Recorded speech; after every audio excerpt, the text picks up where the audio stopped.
Barkanku da kallon tashar mu ta koyi da kanka a wannan lokaci. A bidiyon mu na yau za ku ga inda ake irin wannan saƙa mai layi-layi ko in ce mai kitso-kitso haka a samanta. Ina ganin wannan saƙa sabuwa ce a wannan tasha saboda bana tunanin mun taɓa yin ta. Saboda haka yau ita za mu yi kuma zan nuna muku yadda ake yi dalla-dalla, bata da wani wahala. Kamar yadda za ku gani saƙa ce da aka saba yi kawai dai an ɗan yi mata dabara ne kuma tana da kauri sosai. Saboda haka ba tare da ɓata lokaci ba, bari na fara nuna muku yadda ake yi. Da farko dai za a yi wannan 'yar saƙar da aka saba yi a farko, sai dai za a yi ta da tauri sosai, ba za a bar ƙofofi ba ko kuma in ce ba za a yi ta sako-sako ba.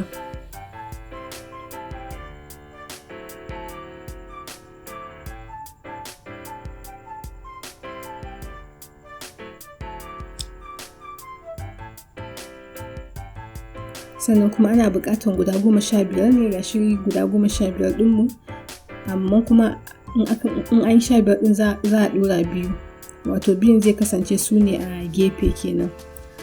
Don haka za a fara hawa na farko a kan ula ta 3.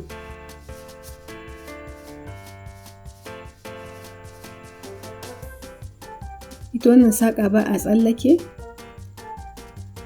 kawai haka za a yi ta yi a kowace ɓula har sai an je ƙarshe.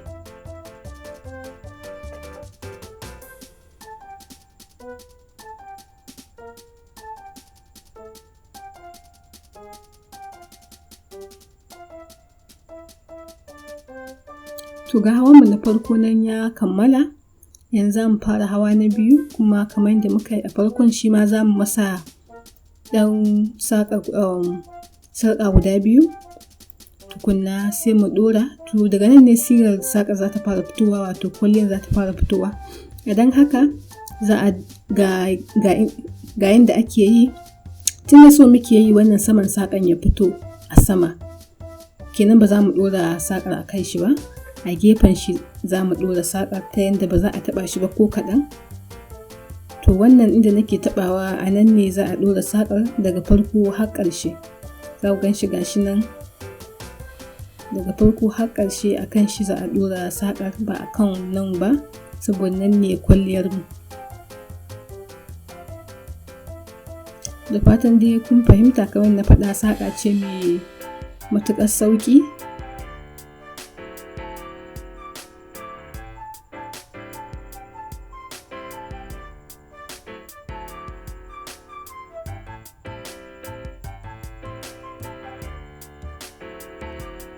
In aka juye bayan za ku ga cewa gashi nan har kwalliyar ta fara fitowa. Gashi nan saƙar ta lanƙwashe, tana fitowa sosai.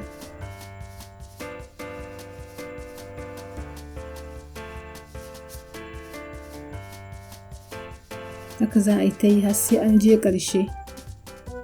To gashi nan mun kammala hawanmu na biyu, ga bayan saƙar nan, sannan kuma ga gabanta za ku ga cewa kwalliyar har ta fito. Ga kitson mu nan layi ɗaya a gefe.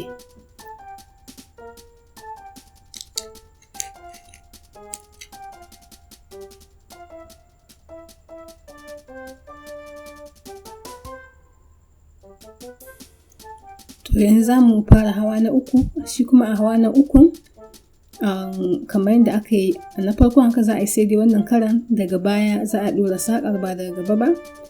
Kamar na faɗa muku, ta wannan saƙa ana yin ta ne gefe-gefe, gaba da baya.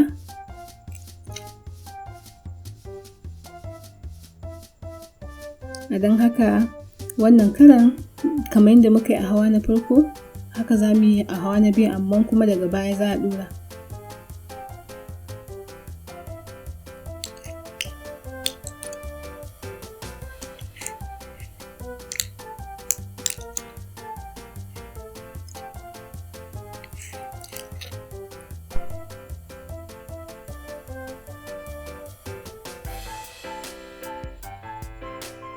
Yanda dai aka yi na farkon haka shi ma za a yi wannan, ba wani bambanci.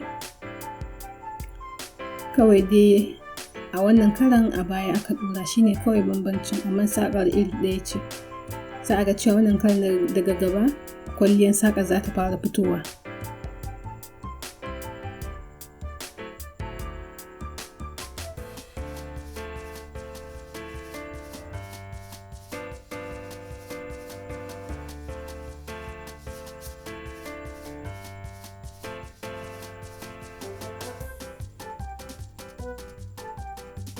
Gashi nan yana fitowa hawan na biyu ko in ce kwalliyar mu ta biyu. To gashi nan mun zo ƙarshe, sannan kuma za mu ɗora har ƙarshen daidai tsawon da muke buƙata. Yauwa to ga saƙar mu, za ku ga cewa na ƙara ɗora kusan hawa guda 5 ne, gashi nan kuma ta fito gaba ɗaya yayi yanda muke buƙata. Za ku ga cewa gashi nan kwalliyar ta taho daga ɓangare ɗaya sai ta lankwaso ta taho ɓangare ɗaya, wato kitson kwalliyar. To da fatan dai kun ji daɗin wannan bidiyo. Idan kuna son samun wasu daɗaɗɗen bidiyoyi kamar wannan, sai ku biyo mu a wannan tasha. Kafin nan ku yaɗa wannan bidiyo da 'yan uwanku da abokan arziki, ku jinjina mana. Mun gode kuma sai anjima.